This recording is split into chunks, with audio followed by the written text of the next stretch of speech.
Saint-Denis. Merci, chers membres de Saint-Denis, pour l'accueil. Merci pour les membres de Moufia aussi, j'ai compris, qui sont ici présents pour ce moment de partage, ce moment d'adoration. Nous sommes dans le texte de Job. Dans le texte de Job, le chapitre 1, nous allons essayer pendant ces quelques minutes, ces 20 à 25 minutes, de décortiquer, de trouver ce que le Seigneur a pour nous ce matin. Prions ensemble. Père Céleste, nous te sommes infiniment reconnaissants de ce que nous avons ta parole qui est prêchée chaque sabbat matin. Et nous voulons, Seigneur, que ta parole, encore une fois, nous parle, que ta parole nous donne ce désir de nous connecter à toi. Esprit Saint, descends parmi nous, rappelle-nous, dirige-nous et donne-nous toi-même les consignes pour notre croissance spirituelle. Reste avec nous, tendre Père, fais-nous grâce, car c'est dans le nom de Jésus que nous te prions. Amen. Amen. Que faire dans des moments difficiles? Je suis sûr et certain de ce que vous avez déjà, malheureusement, expérimenté des situations très difficiles. Perte d'emploi, décès, problèmes de santé, problèmes avec le travail, problèmes de finances, pour ceux qui sont à l'école, problèmes avec le prof ou les profs, problèmes d'intelligence, de sagesse ou de connaissance. Pour ceux qui sont aptes à étudier, c'est très bien, mais pour ceux qui sont slow learners, qui sont un peu lents à apprendre ou à digérer ce que les profs enseignent, que faire dans des circonstances pareilles? Et nous verrons ensemble ce matin qu'est-ce que la Bible nous propose, comment faire face à des difficultés de la vie. Comment faire face? Si le temps le permet, nous verrons 5 leçons de la Bible. Si le temps le permet. Si le temps ne le permet pas, nous verrons au moins 3 leçons hors de ces 5 leçons. Je ne vais pas vous garder ici jusqu'à 12h30. On m'a dit que je peux aller même jusqu'à 13h. Mais je me suis dit, je ne risque pas de vous avoir à 15h30 pour la rencontre d'édification. Alors, je vais vous renvoyer à la maison le plus tôt que possible pour que vous puissiez retourner à 15h30. Est-ce qu'on est d'accord? Non, pas tellement. Ce n'est pas grave. C'est pas grave. Job, le chapitre 1. Imaginez que Job était parmi les 10 hommes les plus riches de son époque. Les hommes les plus riches de son époque. En vérifiant l'argent que Job a ou avait quelques années de cela, et quand j'ai vérifié sur l'Internet, Job allait se trouver parmi les 10 premiers hommes les plus riches de son époque. On ne parle pas. On a fait mention de cela dans la classe de l'école du sabbat, très, très bien animée par notre sœur. Je me suis dit que si Job était présent, il allait être l'homme le plus riche de Saint-Denis probablement, ou de l'église, ou de la commune, ou de la ville, ou de la capitale de la Réunion. Il allait être considéré comme l'homme le plus riche. Un homme qui est riche, un homme qui a suffisamment de richesse, il n'a pas seulement un enfant ou 2 enfants, il avait 10 enfants, des fils comme des filles. Et un jour, Dieu a eu une conversation avec l'ennemi, avec Satan. Et Dieu qui proposa à Satan, as-tu vu mon serviteur Job? Touche tout à ce que tu veux, mais ne touche pas à sa vie, parce que c'est Dieu qui est le propriétaire de la vie. C'est lui seul qui peut donner vie. C'est lui seul que son tombeau est vide actuellement. Amen. C'est lui seul. Son tombeau est vide parce qu'il est à la droite du Père. Et il revient très bientôt avec assurance parce qu'il a un avenir, non pas seulement pour ceux qui sont ici présents ou celles qui sont présentes ici, mais il a un avenir pour la race humaine. Et ici, Job, qui était considéré comme l'homme le plus riche, qu'est-ce qu'il avait comme richesse? Il n'avait pas de l'argent en banque, il n'avait pas suffisamment peut-être d'euros ou de roupies ou de dollars, mais il était considéré comme l'homme parmi les 10 hommes les plus riches parce que Job avait des bœufs en abondance. Il en avait 1000 bœufs. Et si seulement, j'ai pas eu le temps de faire la conversion en euros, mais je vais vous donner le chiffre total en euros dans quelques instants, il avait à peu près 44 millions, si vous voulez savoir le chiffre en euros, divisé par 49. 49. Il me faut avoir 49 roupies pour avoir 1 euro. Job avait 44 000 roupies en termes de bœufs. 44 millions de roupies. Il avait des ânes qui coûtaient à peu près 2,7 millions de roupies. Il avait 7 000 moutons qui coûtaient à peu près 50 512 roupies. Il avait 3 000 chameaux qui coûtaient 158 400 000 roupies. Il avait au total 255 millions de roupies. Je ne parle pas de 250 euros. Non, je ne parle pas de 250 000 euros. Je parle de 255 millions de roupies. Et au total, qu'est-ce que Job avait en euros? Job avait 5 113 000 euros. Millions. C'était la richesse de Job, de son époque. Et Job était considéré comme l'homme le plus riche. Il avait tout ça. Je ne mets pas un prix sur ses enfants. Quelques années de cela, j'ai lu dans un livre pour faire grandir un enfant de naissance. Et moi, je posais la question à l'auteur que j'ai jamais rencontré. On parle de la naissance, mais on ne parle pas avant la naissance. Les dépenses des parents avant la naissance. J'en ai eu 3 pour le moment pendant 10 ans de mariage. Mon ami qui me disait, en eux, si 10 ans de mariage, tu as eu 3 enfants, mais 20 ans de mariage sera 6. Et je dis gloire à Dieu pour cela. Ah, vous ne me soutenez pas dans cette démarche, hein? On ne parle pas des dépenses avant la naissance. L'auteur parle des dépenses juste après la naissance. L'auteur disait dans son livre, pour faire grandir un enfant de bébé, de naissance, jusqu'à l'âge de 18 ans, le parent ou les parents peuvent construire une maison à étage, mettre 2 voitures dans le garage. Je ne parle pas des petites voitures, là, je parle des grosses voitures. Mettre 2 motocyclettes, une piscine et une maison à étage meublée. Clé en main, avec lumière, piscine et tout installé dans cette maison. De 0 de naissance à l'âge de 18 ans. Imaginez maintenant, Job n'avait pas un enfant, il avait 10 enfants. Et multipliez la quantité de voitures qu'il avait dans son garage. Multipliez la quantité de lumière qu'il y avait dans ces 10 maisons. Multipliez la quantité de piscines qu'il avait dans sa cour. Imaginez l'espace qu'il avait en tant que l'homme parmi les plus 10 riches hommes de son époque. Et Job, il avait tout ça dans une journée, en l'espace de 24 heures ou d'une heure ou de demi-journée. Ses serviteurs arrivent devant sa porte et lui disent, Job, tu sais, il y a eu un problème. On a perdu tes bœufs. Job, on a eu un problème. On a perdu tes 500 ânes. Job, on a eu un problème. On a perdu tes 7000 moutons. Job, on a eu un autre problème et un autre serviteur qui vient. On a perdu tes 3000 chameaux. Et quelqu'un d'autre, à la fin de la journée, c'est pas la cerise sur le gâteau. Non, c'est pas la cerise sur le gâteau. Arrivé à la fin de la journée, c'était la catastrophe arrivée à son top niveau. Job, malheureusement, tes fils et tes filles étaient chez leur frère, le fils aîné, et malheureusement, ils sont tous morts. Imaginez, dans l'espace d'une journée, je ne parle pas de perdre son emploi après 5 ans de service, je ne parle pas de perdre son certificat ou perdre son portable après l'avoir acheté à je ne sais pas combien mille d'euros. Je ne parle pas d'une personne, je ne parle pas d'une maison, je parle de 10 enfants et toute cette richesse. Et regardez la conclusion. Venez avec moi dans Job, le chapitre 1er, le verset 20, 21 et 22.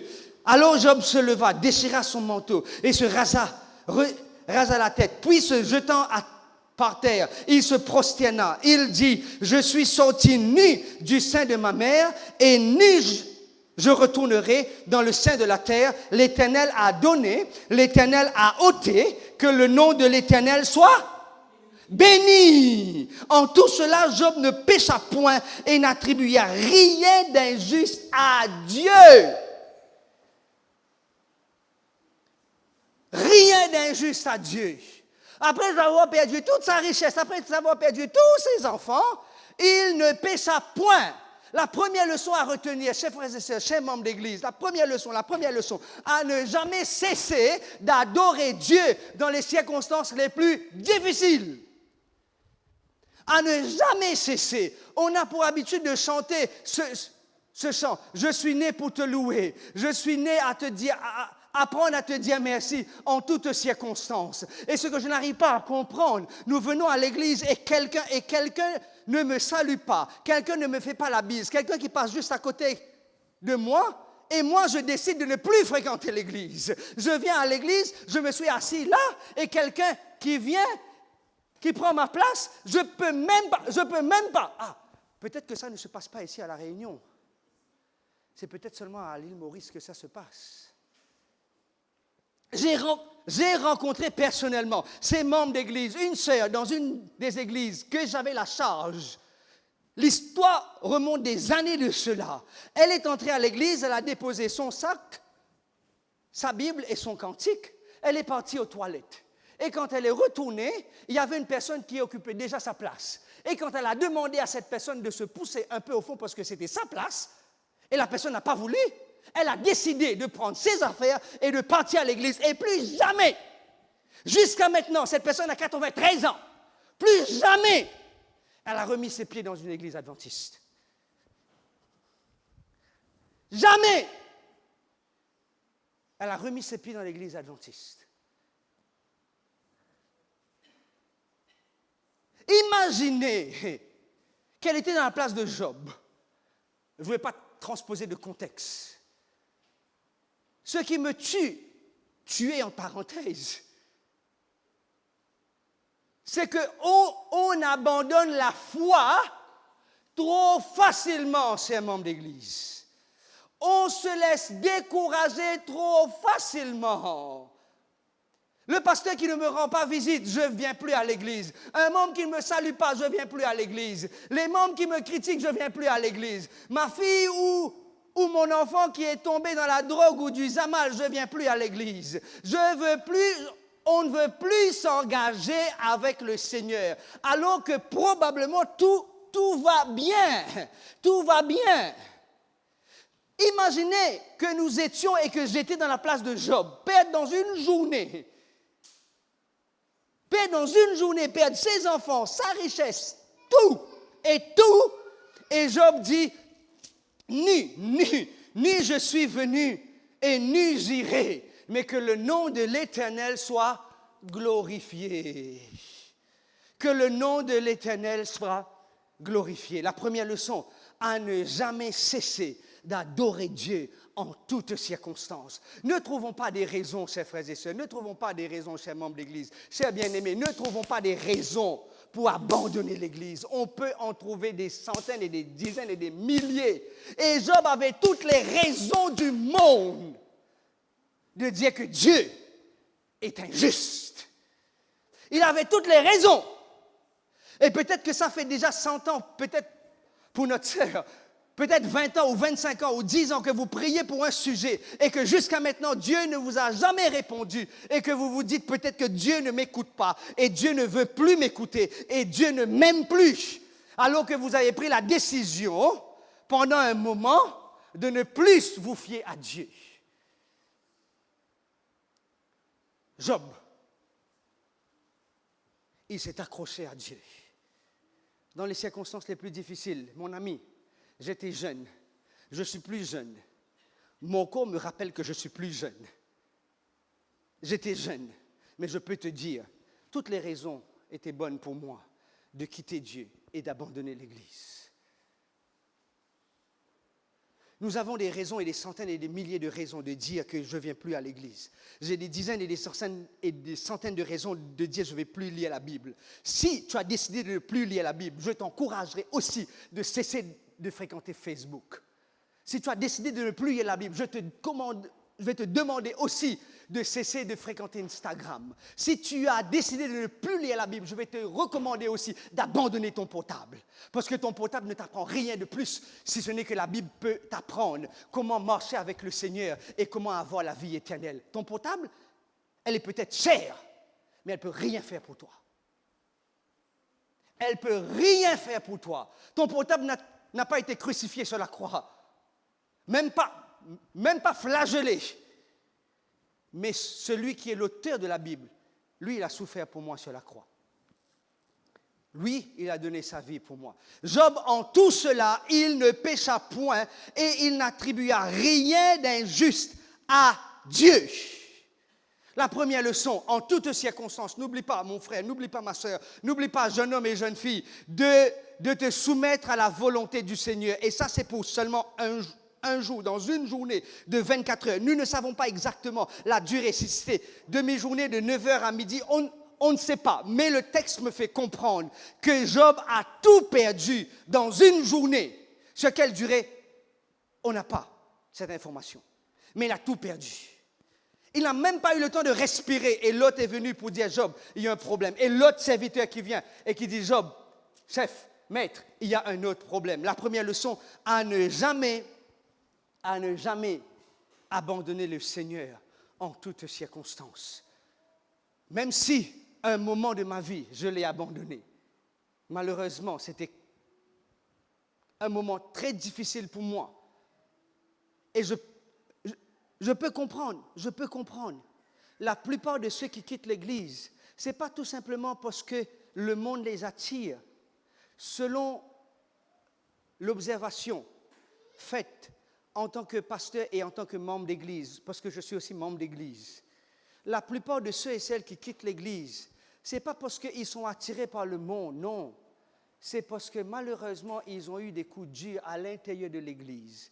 Ou que malheureusement, à l'heure du repas, chers parents, excusez-moi, je vous respecte énormément, parce que je suis aussi parent. C'est que malheureusement, autour de la table, on mange les membres d'église comme plat principal et on prend comme dessert un autre membre d'église.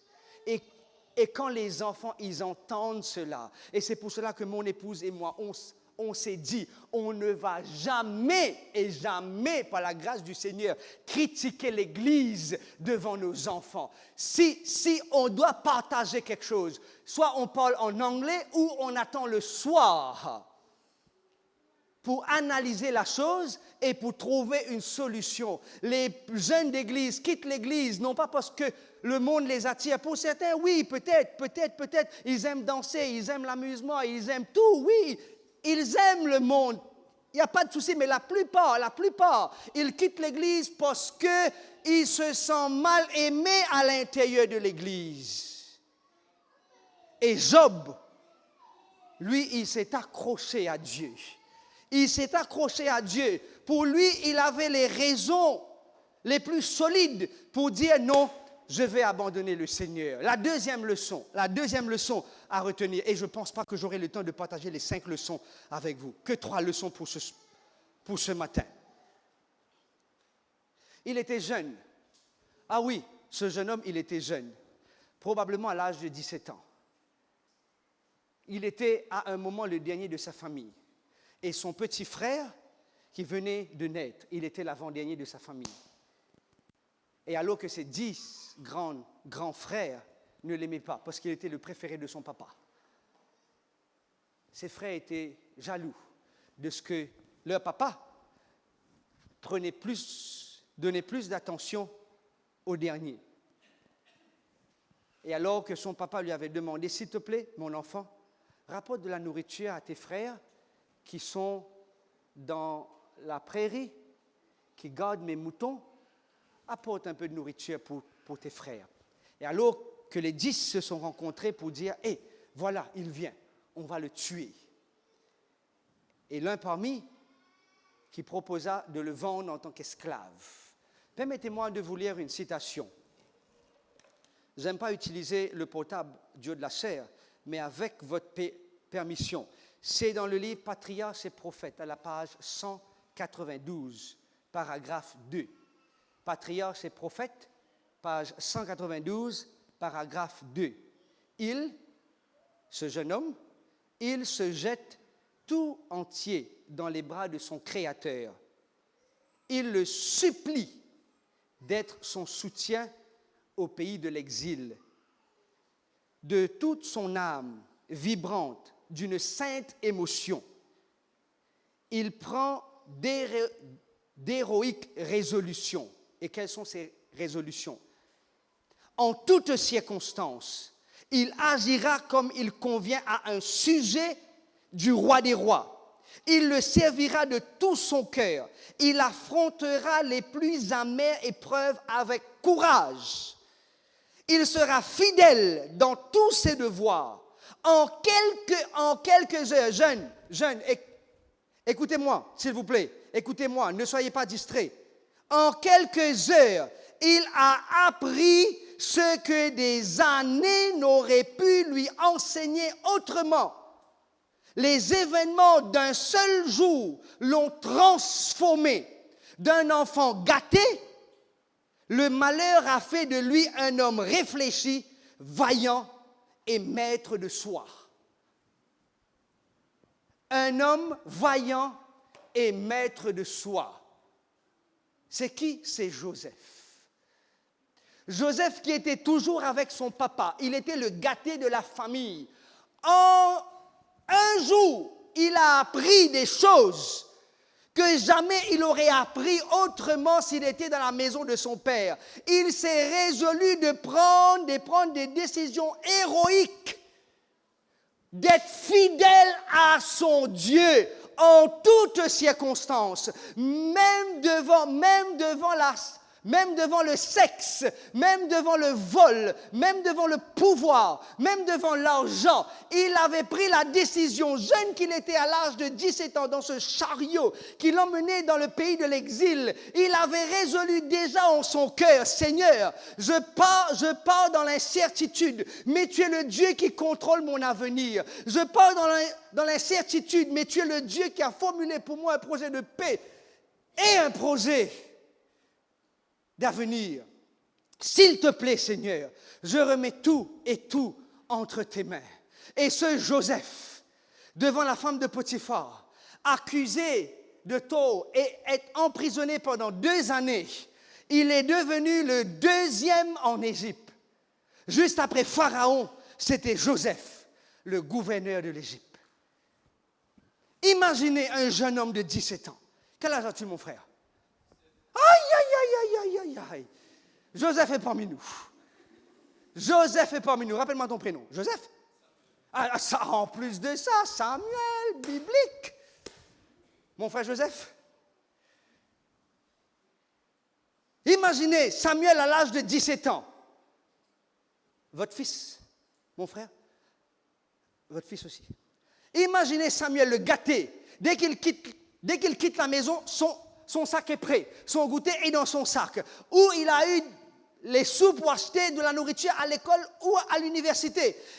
Tout est préparé pour Samuel. Il part, papa dépose, maman dépose, papa récupère, maman récupère.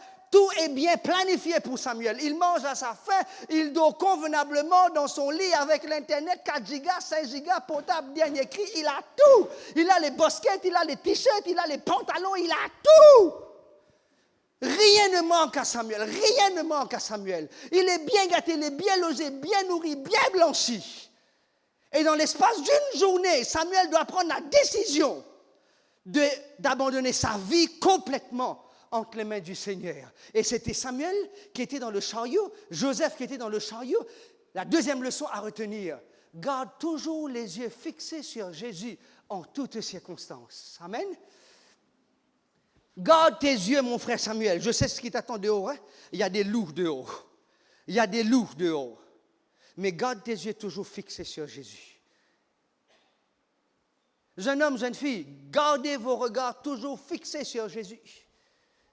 Le monde peut vous attirer. Les plaisirs de ce monde peuvent vous attirer.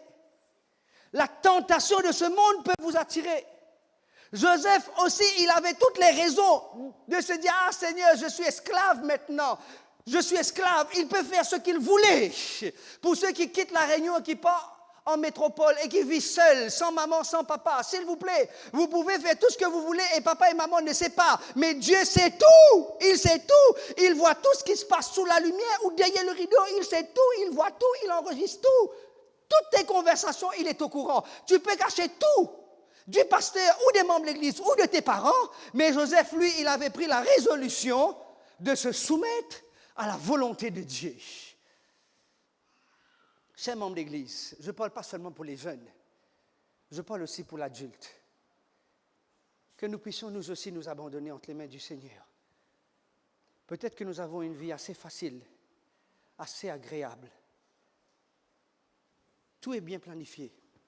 Tout était planifié pour Joseph, pour son avenir. Mais Dieu avait un autre plan pour Joseph. Dans l'espace d'une journée, il a appris des choses extraordinaires. Il avait pris la décision de s'abandonner sans réserve à son Créateur. Résister la femme de Potiphar, résister l'honneur, résister à la richesse et à la tentation, pour être fidèle à Dieu. Dans tout ce qu'il était, dans tout ce qu'il entreprenait, Joseph avait du succès. La dernière leçon, ce n'était pas seulement un jeune homme qui avait ses regards fixés sur Jésus. La première leçon, n'oublions pas, en toutes circonstances, adorons le Seigneur. Glorifions le Seigneur en toutes circonstances, en bonne santé comme dans la maladie. Et ce que j'apprécie avec tout le respect, j'ai fait mention de cela avec mes amis dans la classe de l'école du sabbat. J'ai des amis musulmans, je fréquente plus les musulmans que les chrétiens.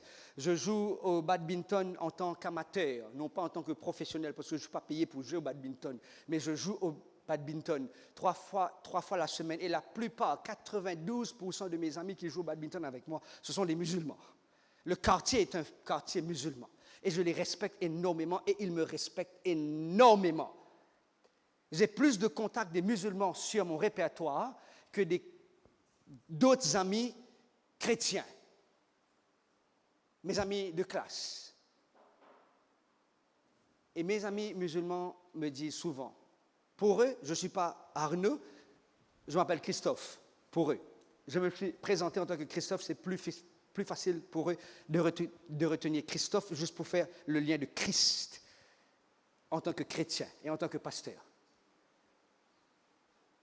Mes amis me disent, Christophe, on a des soucis, on n'a pas d'argent, en plein confinement, on doit prier 5 fois par jour, on prie 5 fois par jour. Le musulman comme le juif, il est heureux, il est triste, il doit prier et il prie. Le musulman, comme le juif, il a de la nourriture ou il n'a pas de nourriture. Son enfant est malade, son enfant est en bonne santé. Son enfant n'arrive pas à terminer l'école ou est à l'université. Il doit prier et il prie. Le chrétien, malheureusement, moi, en tant que chrétien, je prie quand tout va bien ou je prie quand tout va mal. Je ne prie pas en toutes circonstances.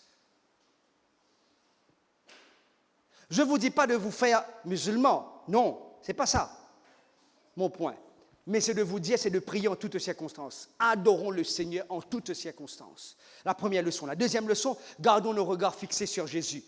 Peu importe les difficultés. Tu es tenté, garde tes regards fixés sur le Christ. Et la dernière leçon, n'oublie pas que Dieu, il est le créateur de toutes choses. Il reste souverain. Le pianiste, est-ce que tu peux, s'il te plaît, commencer? Je vais rester là. OK? 526. On conclut déjà. 526. Le point 3. N'oublions pas, chers amis, que Dieu, il est le souverain de toutes choses. Il est mon créateur et il est au contrôle. Il reste Dieu. Et rien ne change pour Dieu. Le temps peut changer, le calendrier peut changer, notre tempérament peut changer, nos émotions peuvent changer, mais Dieu reste Dieu. Quand écrasé, courbant la tête, 526. Quand écrasé, courbant la tête. Il reste Dieu. Romains le chapitre 8, le verset 28. 2 Timothée le chapitre 4, le verset 6 et 7. Dieu reste Dieu en toutes circonstances. Oui, il ne change pas. J'aime bien ce texte et je conclus avec ce texte désormais dans 2 Timothée le chapitre 3, le verset, je lis à partir du verset 7. J'ai combattu le bon combat. J'ai achevé la course. J'ai gardé la foi. Désormais, la couronne de justice m'est réservée. Le Seigneur, le juste juge, me la donnera dans ce jour et non seulement à moi, mais encore à tous ceux qui auront aimé son avènement. Il était un combattant, il était un guerrier, ce Paul. Il a combattu non pas tous les combats, mais il a combattu le bon combat de la foi. Chers amis, n'entrez pas dans des combats qui ne vous appartiennent pas. N'entrez pas dans des disputes que vous n'êtes pas visés par cela. Si quelqu'un ne veut pas vous parler, laissez la personne. Quelqu'un veut vous critiquer, laissez la personne. Combattez le bon combat de la foi. Notre objectif, ce n'est pas gagner des disputes ou de remporter la victoire ici, mais notre objectif, c'est d'être à la ressemblance de Jésus. Amen. Notre objectif, c'est d'être avec Jésus quand il reviendra. Combattons le bon combat de la foi. N'abandonnez pas la course. Parce que Jésus, il revient. C'est le thème de notre campagne, n'est-ce pas? Jésus revient. Accrochons-nous à cette espérance. Et face à l'épreuve, tu es médecin, tu es ingénieur, tu es dans l'hôtellerie, la restauration, réceptionniste, peu importe ton emploi du temps, peu importe ta profession. Combat, le bon combat de la foi. J'aime dire à mes membres, on ne peut pas être dans un comité avec 20 items à l'agenda à l'ordre du jour et vous voulez intervenir sur les 22 items. C'est pas possible. C'est pas possible. Si on a 20 items sur l'ordre du jour, quelqu'un ne peut pas intervenir sur les 20 items ou même 22 items, rajouter 2. Je suis membre de l'exécutif de la fédération à l'île Maurice. Il y a des points. This is my riding horse. C'est mon cheval de guerre. Parce que je suis convaincu.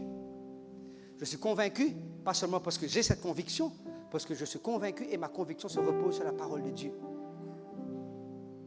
Les autres items, allez-y, parlez, discutez, mais combattez le bon combat de la foi. Ma prière pour toi, aussi bien que pour moi-même ce matin, c'est un membre d'église, ami, bien-aimé, visiteur, intéressé, non baptisé ou baptisé de l'église adventiste. Que nous puissions adorer Dieu en toutes circonstances, garder nos regards toujours fixés sur lui et ne jamais oublier que Dieu reste Dieu. Dieu reste Dieu. Si vous êtes partant à toujours glorifier Dieu, à garder vos regards fixés sur lui, et aussi bien à reconnaître qu'il est Dieu et le Dieu de votre vie, je vais vous inviter, seulement pour ceux et celles qui veulent prendre Dieu, basé sur ces 3 leçons, puisées de la parole de Dieu, à se mettre debout et chanter de tout son cœur. Fixe les yeux sur le Maître. Quand tout va mal autour de toi, quand tout chancelle autour de toi, quand tout vacille autour de toi, il y a une chose à faire. Garde ton regard fixé sur le Maître.